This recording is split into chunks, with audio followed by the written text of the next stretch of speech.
Bonsoir à toutes et à tous, bienvenue sur ma chaîne de guidance. Je vous souhaite tous la bienvenue, j'espère que vous prenez soin de vous. Merci les abonnés, merci pour vos nombres de vues, merci pour tous les abonnés.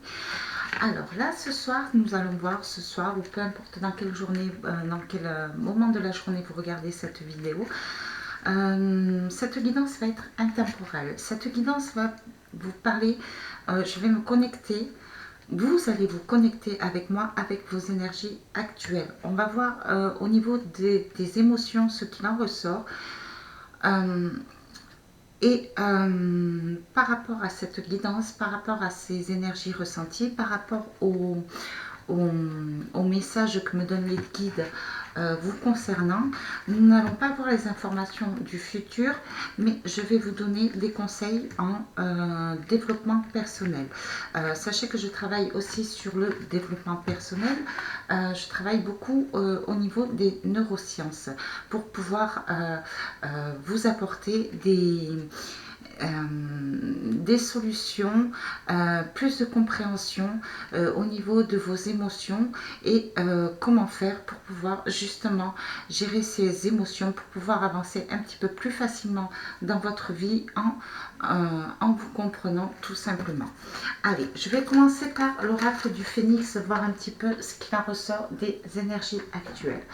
Alors, vous allez voir de suite si ce message vous concerne. Si ça ne vous concerne pas, vous pouvez revenir dessus le jour où vous avez besoin de ces conseils en développement personnel. Voilà, cette vidéo est intemporelle. Vos interrogations sont fondées. Très bien. Donc là, apparemment, vous êtes un petit peu dans le doute actuellement. Alors, prenez le temps de regarder chaque option, prenez bien votre temps, une réflexion est nécessaire à votre demande.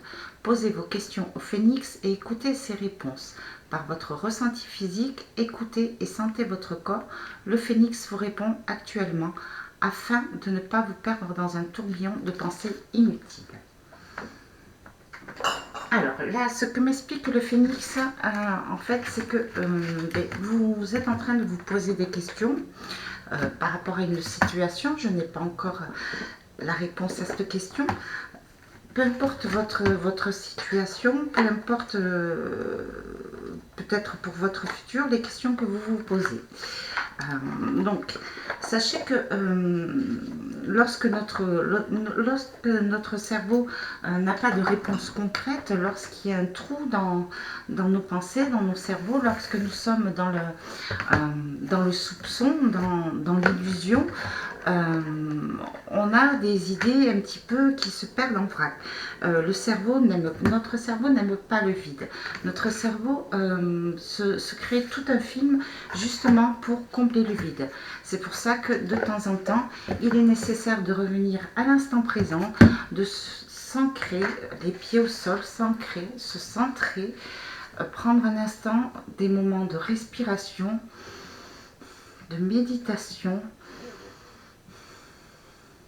et ressentir tout le membre de notre corps, tout le contact avec le sol, avec l'air qui rentre dans nos narines, ressentir notre respiration afin de pouvoir se recentrer vraiment sur soi-même et vider quelques instants notre mental pour pouvoir prendre du recul, être spectateur de notre vie et pour pouvoir trouver des solutions à nos problèmes ou pour pouvoir recréer, prendre du recul pour pouvoir se ressouvenir, recréer les informations nécessaires pour pouvoir concrétiser au niveau de notre mental nos pensées au lieu de partir sur des suppositions. Voilà pourquoi il est important de prendre du recul et de prendre conscience des éléments qui se présentent à nous. Voilà, aller rechercher à la source et ne pas supposer surtout. Voilà. Donc là, je vais voir l'as d'épée, le roi de bâton, le pape, ouais. Le soleil. Donc là, ce que les guides me disent, à votre niveau, à vous. Là, c'est ce qu'on vous dit. Là, vous êtes sur une totale incompréhension. Vous supposez beaucoup par rapport à une situation, par rapport à un échec, peut-être par rapport à un roi de bâton. Vous vous posez beaucoup de questions par rapport à vos objectifs, par rapport à ce que vous valez, par rapport à un projet professionnel, par rapport à une idée à vous. Vous êtes entre deux choix en fait. Vous avez ce 7 de bâton, il y a quand même comme un conflit à l'intérieur de vous. Il y a certains signes qui se présentent à vous, mais apparemment vous refusez de les voir. Vous êtes en totale illusion. Vous êtes dans une idée très précise qui vous fait en plus du mal et vous restez focalisé là-dessus. Donc c'est peut-être par rapport à une déception amoureuse, c'est peut-être par rapport à un projet que vous avez envie de réaliser et que vous n'arrivez pas à aboutir. Voilà, vous avez besoin vous avez ce besoin, ce manque pour retrouver du bonheur. En fait, il vous manque quelque chose et vous doutez énormément de vous. Vous doutez énormément sur une personne, vous doutez énormément au niveau des personnes qui vous entourent. Vous avez du mal à choisir. Vous avez du mal à choisir entre vous. Vous avez du mal à choisir à aller de l'avant. Vous avez peut-être peur de l'inconnu. C'est un conflit permanent. Il vous manque des éléments, donc vous avez peur d'avancer. Voilà. Vous n'êtes vraiment pas convaincu de votre propre identité, de ce que vous avez vraiment envie de faire. Vous n'êtes pas capable de trancher. Vous êtes peut-être influencé par l'extérieur. Ce qu'on vous dit, voilà, il y a l'étoile. On vous dit de vous faire confiance. On vous dit que ce que vous avez entrepris est en train de germer. Vous êtes sur la bonne route. Il n'y a que vous qui sachez quoi faire. On vous dit, ce 6 d'épée, ce qu'on vous dit, c'est, il y a le 10 d'épée, vous avez des blessures émotionnelles dans le passé. Ça peut être récent, ça peut être aussi très ancien, ça peut revenir à l'enfance. Peut-être que vous doutez de vous, parce que quand vous étiez enfant, on ne vous a pas... on vous a mis sur des fausses croyances. Peut-être qu'enfant, vous aviez une idée et une personne de l'extérieur, une personne d'autorité, je vois avec ce pape, ça peut être aussi une personne d'autorité, ou au niveau de votre éducation, on vous a bloqué, on vous a blessé, on vous a empêché d'aller vers vos envies, ou de croire à vos envies, ou de croire à vos idées. Je prends un exemple, dans les 4 accords de Toltec, on vous dit, par exemple par rapport à des paroles, il y a un exemple très clair dans un chapitre, il y a une petite fille qui chantait tout le temps, tout le temps, tout le temps, tout le temps, tout le temps, tout le temps. Vous voyez, ça peut revenir vraiment au passé. Et sa maman était fatiguée, rentrée du travail, était fatiguée. Et elle a dit à cette petite fille, qui chantait bien et qui adorait chanter, écoute, arrête de chanter, tu me saoules, tu me fatigues, tu as une voix stridente. Du coup, je vous invite à lire ce livre. Du coup, cette petite fille a arrêté totalement de chanter. Et pourtant, elle avait une belle voix. Elle s'est tue complètement. Elle n'a plus osé chanter de sa vie. Elle n'osait plus chanter, même au niveau karaoké ou même au niveau fête. Elle n'osait plus faire entendre sa voix parce qu'étant enfant, elle a eu ce problème de manque de confiance. Sa maman, involontairement, lui a dit une parole qui l'a blessée intérieurement. Donc il y a peut-être certains doutes que vous avez, c'est par rapport à des émotions du passé que vous avez pu avoir enfant, que vous aviez pu avoir dernièrement, c'est par rapport à un événement dans votre passé qui vous a bloqué. Et vous avez besoin de faire la lumière dessus. Là, si vous voulez, pour retrouver une certaine confiance, il va falloir remonter en arrière dans votre passé. Sur mon autre chaîne de développement personnel Libère-toi, moi j'ai mis en place des frises chronologiques, ce que j'avais fait au niveau du leadership. Vous remontez le plus en arrière possible de vos souvenirs et vous marquez les événements qui vous ont marqué, qu'ils soient positifs ou négatifs. Et de là, vous pouvez voir qu'est-ce qui pourrait vous toucher aujourd'hui. Qu'est-ce qui pourrait vous faire douter de vous aujourd'hui? Pourquoi vous ne vous sentez pas capable d'affronter l'avenir? Alors, c'est peut-être par rapport à une peur d'abandon. Comme je vous ai dit, au niveau du cerveau, au niveau de notre cerveau, l'inconnu fait peur. Cette émotion de peur, en fait, c'est le vide. On ne sait pas où on va. Donc, votre cerveau, automatiquement, va chercher la facilité d'interpréter que l'inconnu, il n'y a pas de filet, c'est le vide, donc c'est dangereux. Je vais me planter. C'est peut-être ce qui vous fait douter de vous aussi. C'est vraiment au niveau émotionnel. Dans ce cas-là, ce que vous pouvez faire, si vous avez un projet en tête, que c'est confus avec ce set de bâtons, prenez un cahier et organisez-vous, faites-vous un plan de chemin de vie, un plan sur un projet et commencez petit à petit, étape par étape. Et vous notez vraiment à l'instant présent. Ne partez pas dans le futur, puisque le futur c'est trop compliqué pour le cerveau. Le futur c'est l'inconnu, le futur ça met comme une émotion de peur. Une émotion de l'inconnu, une émotion de peur, une émotion de vide.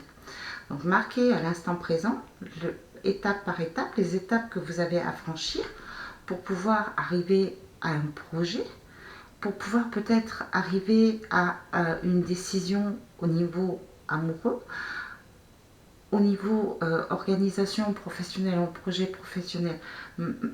Allez à la source, sachez ce qu'il y a à faire et procédez étape par étape pour pouvoir avancer le plus sereinement possible. Établir un plan B au cas où. En ce qui concerne le plan amoureux, si vous doutez d'une personne, tenez un journal intime et marquez vos émotions, les événements qui se passent, les événements réels. Ne vous mentez pas à vous-même, d'accord? Marquez vraiment vos émotions, ce que vous voyez, et faites l'analyse de la situation un petit peu plus tard pour pouvoir faire la lumière, pour pouvoir savoir où vous en êtes, pour pouvoir prendre une décision qui est pour vous, qui vous fera le moins de mal possible. D'accord?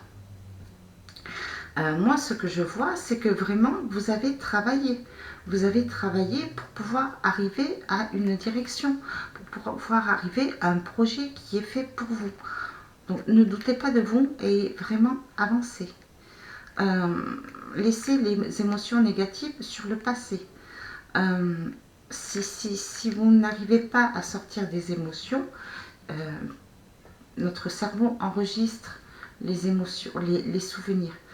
Ces souvenirs créent des émotions et parfois ces émotions sont trop intenses pour sortir de notre mental.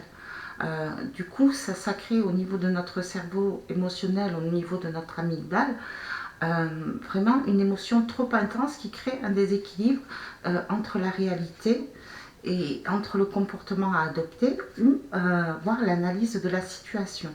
On est soumis à nos émotions. On s'identifie à nos émotions au lieu de s'identifier à notre être à nous. Donc là, d'où l'importance de prendre vraiment du recul, de repartir un petit peu en arrière, de savoir ce qui a pu vous créer ces émotions. Des fois, ce sont certains souvenirs dont vous n'avez même pas conscience, de savoir d'où viennent ces émotions.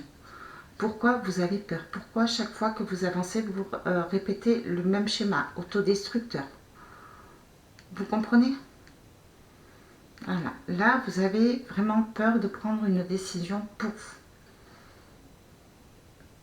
Peut-être que vous manquez de confiance en vous. Peut-être que vous n'osez pas vous faire passer en priorité. Là, je vois ce pape à l'envers. Vous manquez vraiment de confiance en vous. Vous manquez peut-être de discipline et d'organisation. Organisez-vous différemment. Et lâchez prise. Profitez quand même de l'instant présent. Organisez un agenda, marquez chaque étape au fur et à mesure, ici, maintenant, à l'instant présent. Ce que vous faites à l'instant présent, c'est déjà votre futur et ça fait déjà partie de votre passé. Donc, vous le marquez maintenant et ce qui vous laisse le vide du mental pour pouvoir profiter de ce que vous avez déjà. Et regardez ce que vous possédez déjà. Lorsqu'on sent qu'on profite de l'instant présent, du moment présent, on voit ce qu'on possède déjà. Asseyez-vous, observez, observez ce que vous avez déjà. Observez vos meubles, par exemple, le contour des meubles. Observez l'énergie qui circule dans l'air. Mais vraiment, posez-vous, rescannez votre corps,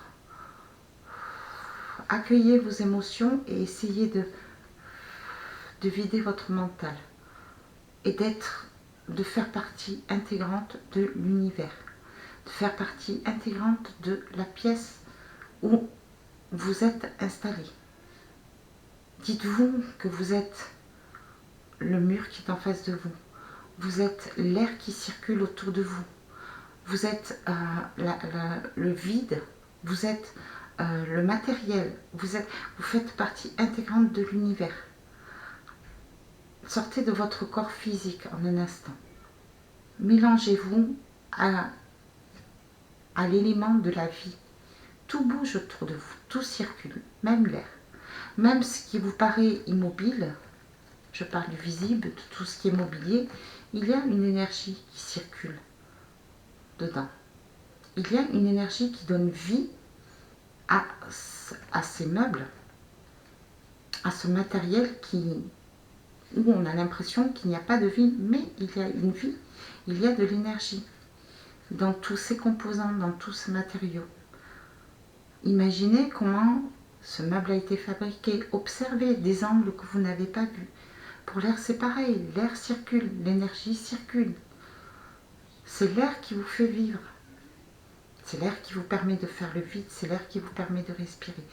Donc vraiment, posez-vous un instant et essayez d'aller chercher un petit peu plus, si vous le pouvez naturellement, essayez de retracer, de faire une frise chronologique, d'aller au plus profond souvenir et marquer tous les événements de votre vie, positifs ou négatifs, qui vous ont marqué dans votre vie. Et regardez votre situation actuelle, votre peur de faire un choix, votre peur du futur, votre peur de l'indécision, votre conflit intérieur. Est-ce que ce conflit ne vient pas par rapport à un événement de votre passé, de votre enfance? Peut-être par certains mots, peut-être par une certaine agression, on va dire, peut-être par une peur d'abandon, parce que peut-être que vous avez vécu, je ne sais pas, un abandon de la part de vos parents, un abandon de la part d'un petit ami qui vous a fait vous sentir minable, un manque d'intégrité au niveau d'une école, au niveau d'un collège, au niveau des amis. Voyez, par rapport à ce qui vous a marqué le plus, même si ça vous paraît anodin, futile de vos jours, par exemple si c'est des mauvaises blagues de camaraderie, vous maintenant en tant qu'adulte vous vous dites oui bon c'est rien, c'était stupide, j'aurais pas dû réagir comme ça, mais peut-être que vous émotionnellement vous ne vous en rendez pas compte, mais ça vous a marqué au niveau de votre système limbique. Ça vous crée un stress, ça vous fait perdre confiance en vous. Il suffit quand vous avez fait une réflexion sur votre nez, bon, et bien, peut-être que par rapport à un entretien d'embauche, je ne sais pas, vous avez l'impression que vous êtes moche et que votre nez va gêner. On ne vous choisira pas à vous parce que vous trouvez que vous avez un vilain nez et total les courses, vous manquez de charisme, vous vous affaissez. D'accord? Au lieu de reprendre confiance en vous, de vous ancrer, d'être connecté à la personne qui est en face et vraiment de prendre votre place et faire preuve de charisme. Voilà. Voilà pour les conseils au niveau du développement personnel, au niveau du conseil intuitif de ce que je peux vous dire aujourd'hui sur cette guidance. Voilà, tout simplement. Et ça vous permettra de faire un choix, mais un choix pour vous, pour votre bien-être à vous. Faire la lumière sur ce dont vous avez besoin, de votre identité. Soyez vous, votre identité. Retrouvez votre identité et vous saurez ce qui est bon pour vous. Et n'ayez pas peur du jugement, n'ayez pas peur d'être blessé à nouveau. Ne vous créez pas de l'auto-sabotage. Ce qui est passé est passé. Maintenant, s'il y a besoin de guérir certaines émotions du passé, eh bien allez-y, affrontez ces émotions et commencez à travailler dessus. Il y a des psychologues, il y a des psychothérapeutes, il y a plein de vidéos sur des coachs en développement personnel. Alors, n'attendez pas qu'on vous donne un choix, faites le choix pour vous. Vous êtes un petit peu soumis aux exigences de l'extérieur, en fait. Vous êtes un petit peu bloqué par rapport à des croyances qu'on vous a inculquées sur vous. Vous avez l'impression qu'en fait, avec ce 8 de Pentacle, vous avez l'impression en fait que tout ce que vous faites n'aboutira à rien. Vous restez trop focalisé sur le négatif. Vous ne croyez pas assez en vous. Et il se peut aussi que vous êtes bloqué sur un choix, vous avez du mal à vous choisir vous par rapport à une autre personne. Parce que peut-être que vous avez peur de perdre cette personne. Donc là, il faut sortir d'une certaine dépendance affective et penser à vous. Afin que cette personne, si c'est au niveau d'un couple, que cette personne ne vous sente pas acquis ou acquise. Il faut prendre votre propre décision. On vous aime pour votre propre valeur, pour ce que vous êtes. Ne vous soumettez pas aux exigences des autres. Parce que vous allez perdre vos valeurs, vous allez perdre votre identité. Tout simplement, choisissez-vous à vous. Et prenez bien du recul, sortez des illusions et regardez les signes qui se présentent à vous en âme et conscience. Ne vous laissez pas faire et sachez dire non quand il faut dire non, si ça touche à votre intégrité. D'accord? N'ayez pas peur de perdre une personne parce que vous avez refusé de rendre un service. Parce que vous décidez d'une option qui vous donnerait de la valeur, vous ferait du bien moralement, ou vous seriez épanoui parce que vous avez peur de perdre une personne. N'acceptez pas tout par peur de perdre une personne. Vous avez votre personnalité, vous avez tous les outils en main pour pouvoir réussir, vous avez ce 8 de Pentacle. Vous avez de bonnes semences. Mais ce qui vous bloque, voilà, c'est par rapport à la perte de quelque chose ou d'une personne. Parce que vous avez peut-être déjà connu cet abandon par le passé. Voilà. N'ayez pas peur d'avancer pour vous. N'ayez pas peur de penser à vous et surtout faites-vous confiance. Imposez les valeurs, sachez dire non, ayez votre charisme et vous en serez d'autant plus magnétique. Voilà. Je m'essaye à l'écriture pour retrouver calme et tranquillité. Vous voyez, c'est ce que je vous disais. Pour évacuer le trop-plein émotionnel, l'écriture peut être un excellent support. Déversez tout ce qui vous pèse, sans aucune retenue, rien que pour vous, et voyez à quel point ce simple exercice peut apaiser votre cœur, à utiliser sans modération. Voilà, tout simplement. Tenez un journal intime pour votre objectif de vie. Si vous avez peur de partir dans l'inconnu sans filer, mettez-vous des plans d'action, que vous procédez petit à petit, étape par étape. Ne vous mettez pas trop de pression. Un challenge trop élevé peut vous créer une pression trop exagérée et une pression trop exagérée peut vous créer un stress chronique et peut vous faire perdre la motivation. C'est scientifique, c'est prouvé, c'est neurologique, c'est le fonctionnement du corps humain. Si vous avez besoin, gardez un journal intime. Regardez un petit peu vos émotions. Mettez dans un petit coin, prenez la météo de vos émotions. Et jour après jour, voyez petit à petit l'avancement. Pourquoi on fait appel à un coach personnel, même moi, hein, tout simplement parce que des fois on n'est pas rationnel nous concernant, puisqu'on a un vase émotionnel trop plein. Donc on a du mal de prendre du recul. Le fait de prendre un journal intime, votre journal intime sera votre propre coach personnel. Puisqu'en fait, vous allez marquer vos émotions et vous allez prendre du recul. Et du coup, en relisant votre journal intime, vous allez pouvoir dénouer, démêler tout ce qui ne convient pas. Et vous allez vous éclaircir au niveau de votre chemin de vie parce que vous allez être spectateur de votre vie, en fait, tout simplement en vous relisant. Et vous allez pouvoir trouver des solutions plus intelligemment que sur le coup des émotions. Voilà, si cette guidance vous a plu, vous a parlé, si j'ai pu vous apporter quelques réponses, en tous les cas, je vous dis toujours de prendre soin de vous. Je vous fais de très très gros bisous pour une prochaine guidance. Bisous bisous.